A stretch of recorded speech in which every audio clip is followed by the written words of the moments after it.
میں نے بڑے بڑے نیتاؤں کو دیکھا ہے یہاں ٹھیکے مارتے اور مجھ پر ہاتھ مارتے ہیں، مگر جب وہاں جا کر دیکھا جاتا ہے تو وہاں جا کر دیکھتے ہیں تو بڑے نیتاؤں کے تلوے چاٹتے ہوئے نظر آتے ہیں۔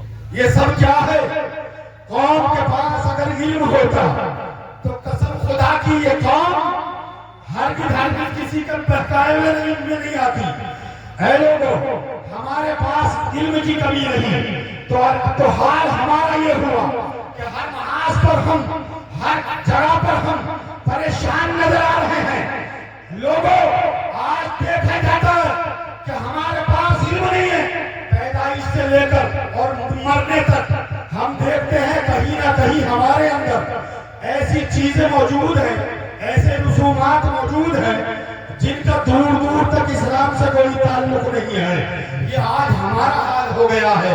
اللہ اکبر، بچے کی پیدائش ہوئی تو ہم نے سنت نبوی بعد میں ادا کی، پہلے ہم نے دوسرے کام کرنے شروع کر دیے۔ بچہ جب بڑا ہوا اس کو ہم نے تعلیم دین کی طرف نہ ڈالا، تھوڑا بڑا ہوا سوچا کہ ہوشیار ہو گیا ہے، کہا یار بہت اچھا کام سنبھالے گا، بہت اچھا کاروبار سنبھالے گا، دین سے دور کر دیا۔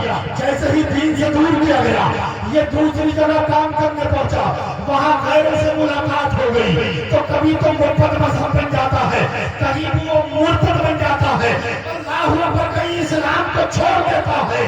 ماں باپ پریشان ہے، قوم پریشان ہے، فلاں کے بچہ جو ہے مرتد ہو گیا ہے، فلاں کا بچہ پر مذہب ہو گیا ہے۔ لوگوں، میرے نبی نے فرمایا علم روشنی ہے، علم نور ہے، علم سے دل و دماغ روشن ہوتا ہے۔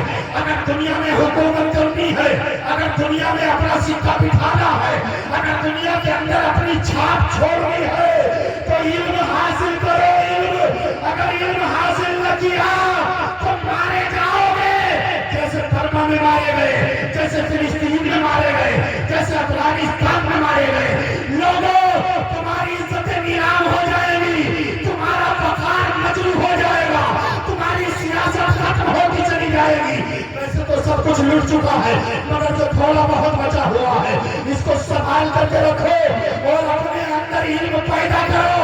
علم ہوگا تو قسم خدا کی ہر قوم تمہارے سامنے قدم ٹیکتی نظر آئے گی۔ مسلمان کا سر قیامت تک الحمدللہ بلند ہوگا۔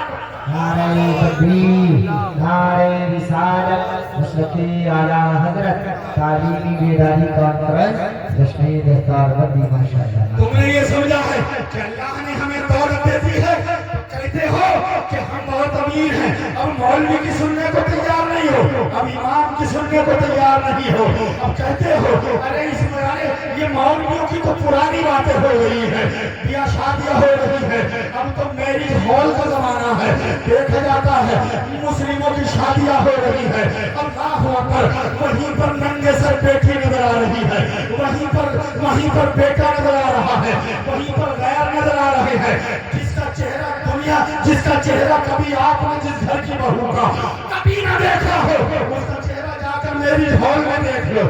اللہ اکبر کبیرہ، یہ حال ہماری قوم کا ہو گیا ہے۔ اے لوگوں، تمہاری عزتیں کہاں گئی، تمہارا وقار کہاں گیا؟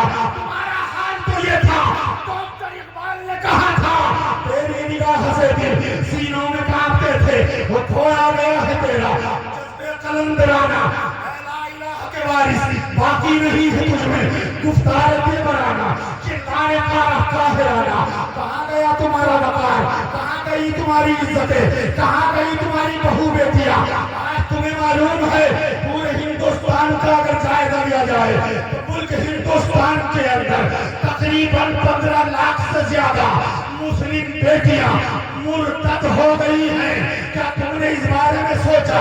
لوگوں، اگر انہیں علم سکھایا ہوتا، قرآن کی تعلیم دی ہوتی، فاطمہ زہرا کی زندگی کے بارے میں سبق دیا ہوتا، اگر وہ امہات المومنین کی زندگی کو پڑھے ہوئے ہوتی، اگر وہ خاتون جنت کے کردار کو اپنائے ہوئے ہوتی، تو قسم خدا کی مرتد کی تو بات الگ ہے۔